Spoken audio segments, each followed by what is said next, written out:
Hello dear students, in this chapter of linear equation in one variable for grade 8th, we'll be looking into what is an equation, what is a linear equation, and how to solve problems based on linear equation in one variable.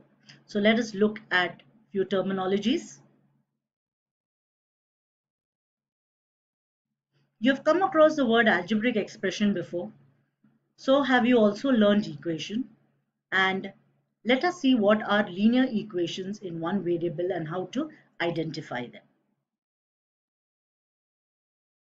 So, what is a mathematical expression? What is a algebraic expression? An algebraic expression is a combination of symbols that can designate numbers, constant, variables, and operations. Now, 4x plus 2. Here, 2 is a constant. This positive sign out here is the mathematical operator. 4x, in this, x is a variable and 4 is the coefficient of x. A constant is a quantity or a parameter that does not change its value. In other words, if a number is written without its variable, then it becomes a constant. Equation. This algebraic expression can be converted into an equation by putting an equality sign. So when you put equal to sign, it becomes an equation. What are linear equations? A linear equation is an algebraic equation in which the power of the variable will always be 1. So 4x plus 2 equal to 14. This, if you represent graphically, you will get a straight line. So 4x plus 2 equal to 14 is a linear equation because the power of the variable is 1. And what is linear equation in one variable? Linear equation in one variable is an equation which is expressed in the form of ax plus b equal to 0, where, like I said, the variable will have power 1 and there will only be one variable in that. So here x is a variable. It has only one variable, so it is linear equation in one variable. Now, let us look into a few more examples of linear equations. Linear equations are divided into two categories. One is linear equation in one variable and the other is linear equation in two variables. So these are the examples of equations in one variable. 4x minus 5 equal to 0, 8 minus y equal to 16. Here, if you look at the equation, you will notice that it has got two variables, x and y, x and y. So this becomes a linear equation, but in two variables. And the most important rule is the power of the variable will always be equal to 1. Now let me see if you're able to identify equations if they are linear or not. Okay. Now, this is an important point to remember. An equation is not considered linear if there is a variable in the denominator. 1 upon x plus y equal to 9. Now, what do you notice in this? That the denominator has a variable x. So, it is not considered a linear equation. Because if you were to write this, it would be x raised to the power of minus 1, where the power is negative. Okay, so it's not a linear equation. The highest power of the variable is not 1. Now look at the degree here. It is 2. The highest power has to be 1. It cannot be more than 1. And if that is the case, it does not become a linear equation. If variables are multiplied, x into y equal to minus 3 is also not a linear equation. Now I want you to answer these questions. Are the following linear equations in one variable? Use these parameters to decide whether it is a linear equation in a variable. 2x greater than 10. Now what do you notice in this 2x greater than 10? X will be greater than 5. There is no equality sign. It is greater. Greater or less than is not a linear equation in one variable. 5x minus 20. In 5x minus 20, there's no equality sign. That means this is an algebraic expression. An algebraic expression is not an equation. And this a square minus ab raised to 3 plus 6ab equal to minus 20. There are two variables, a and b. Not only that, look at the power of b, of this variable. It's raised to 3. So the power of the variable is more than 1. So it is not a linear equation. Now we are going to look into problems based on linear equations in one variable from exercise 2.1. We have solved a couple of problems from that. Please have a look at how it has to be solved. Solve the equation x minus 2 equal to 7.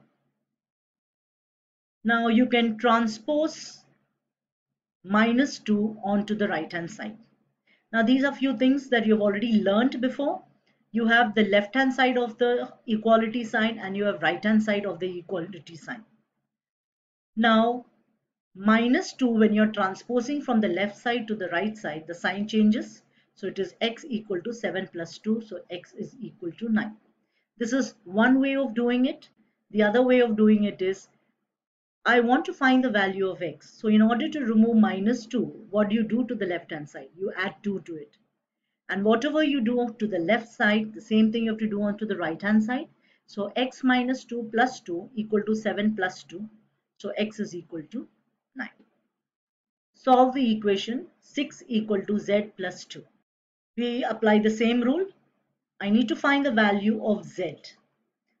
So this 2 has to go off. In order to remove this 2, I subtract 2 here.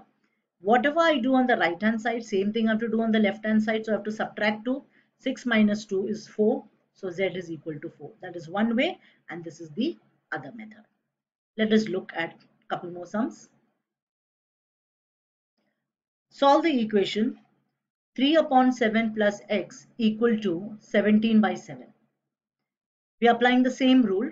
We need to find the value of x. So 3 by 7 goes this side. So when it moves from the left hand side to the right hand side, the sign changes. It becomes minus 3 by 7. Denominators are the same. So 17 minus 3 by 7. So the value of x is equal to 2. T by 5 equal to 10. When nothing is here in the denominator, means it is 1. So you cross multiply t into 1 equal to 5 into 10. So t is equal to 50. Or I need to find the value of t. So I have to remove this 5. 5 is in the denominator. How do you remove this 5 from the denominator? By multiplying the left hand side by 5.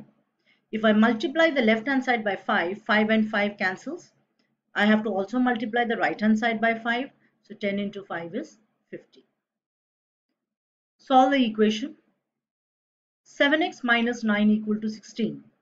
You're transposing minus 9, which is on the left hand side, to the right hand side. The sign will change. So 7x equal to 16 plus 9. 7x is 25. So x is, I want to find the value of x. X wants to be alone out here. So I divide this by 7. So you also have to divide by 7. So x equal to 25 by 7. Dividing both the sides by 7.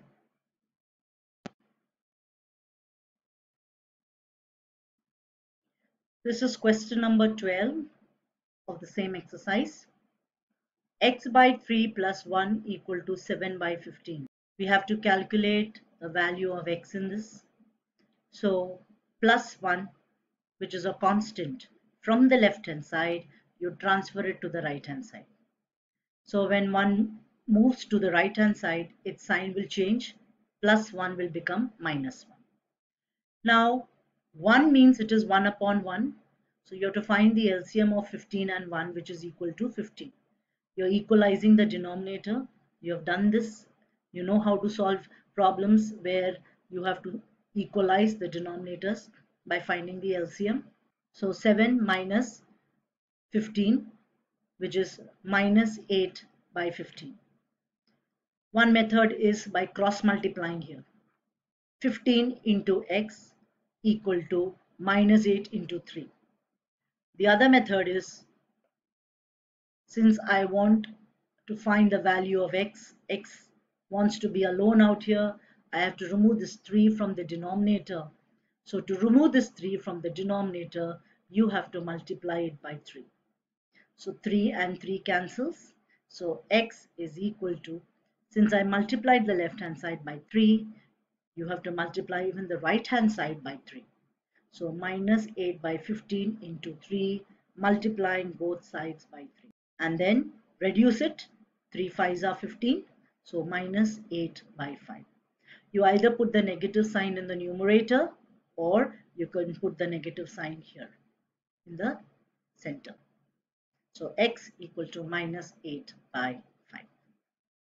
Let's look at another problem. Now let us look at a word problem from exercise 2.2. I'm going to do only 2 word problems in this online lesson. The perimeter of a rectangular swimming pool is 154 meter. Its length is 2 more than twice its breadth. What are the length and breadth of the pool? The length is 2 meter more than twice its breadth. So let us assume the breadth to be x. So if the breadth is x, the length is 2 more than twice. So 2 more means plus 2, and twice its breadth, so it will be 2x. So 2x plus 2 is the length. So you start off by writing, let the breadth of the pool be x meter. Therefore, the length of the swimming pool is 2x plus 2 meter. Now it's rectangular, so opposite sides are going to be equal. So if this is x, this will be x. Same is the case with the length. Now perimeter means the sum of all these 4 sides total is 154. That means x plus 2x plus 2 plus x plus 2x plus 2 total is 154. Or you can use a formula, perimeter of the pool is twice length plus breadth. So twice 2x plus 2 plus x, here a bracket is put, but you need not do it. You can put 2x plus 2 in one bracket and then write plus x. So when you solve it, it becomes 2x plus x is 3x, 3x plus 2 multiplied by 2, which is outside the bracket. The perimeter is 154 meter. Therefore, you get 6x plus 4 equal to 154. Now you know how to solve these equation. Plus 4 you are transposing to the right hand side. So 6x is equal to 154 minus 4. You get the value of x equal to 25. Now what did we assume x here? We assumed let the breadth of the swimming pool be x. So the breadth is 25 meter. And what is the length? The length is 2 into 25 plus 2. So the length is 52 meters. The length and the breadth of the swimming pool are known to us now, 25 meter and 52. And if you add the 4 sides, you will get the total as 154 meter. Now we will look at question number 11. That's also a very important word problem from exercise 2.2. Let's see how to solve it. Question 11. Baichung's father is 26 years younger than Baichung's grandfather and 29 years older than Baichung. The sum of the ages of all the three is 135 years. What is the age of one of them? A word problem like this, I want you to split it up for easier understanding. This is an age-related word problem. Let's read it in this manner. See the one which is highlighted in red. Baichung's father is 29 years older than Baichung. So Baichung is the son and Baichung's father is 29 years older than Baichung. Since you don't know what is the son's age, let us assume the son's age to be x years. So if the son is x years, what will be Baichung's father's age? So the present age of the father will be x plus 29 because he is 29 years older than Baichung. So we have the son's age and then we have the father's age. Now let us find out from this what is grandfather's age. Baichung's father is 26 years younger than Baichung's grandfather and 29 years older than Baichung. So they have mentioned that the father is 26 years younger than the grandfather. In other words, the grandfather is older to the father by 26 years. So what will be the grandfather's age? Grandfather's age will be 26 years more than Baichung's father. So here we have calculated Baichung's grandfather's age. X plus 29 is Baichung's father's age. Grandfather is 26 years older to him. So father's age plus 26 will give grandfather's age. So what is the age of the grandfather now? It is X plus 55 years. So we have got all the three ages. Son's age is X, father's age is X plus 29, and this is the grandfather's age. The total of their ages is 135, which is already given, the sum of the ages. Open the bracket, 1, 2, 3. 3x plus 84 is 135. So from this, when you solve it, you get 3x is equal to 51. Divide both sides by 3. And when you divide it by 3, what is the value of x? X equal to 17 years. And whose age had we taken as x? Son's age. So son's age is 17 years old, 17 years. Baichung's father is 29 years older to him. So 17 plus 29 is 46. And the grandfather is 26 years older than the father. So 46 plus 26 is 72. So we got the ages of all the three. In such kind of word problems, it is imperative that you divide or you segregate the word problem into parts for better understanding. So students, with this, we have just done 2 word problems from 2.2.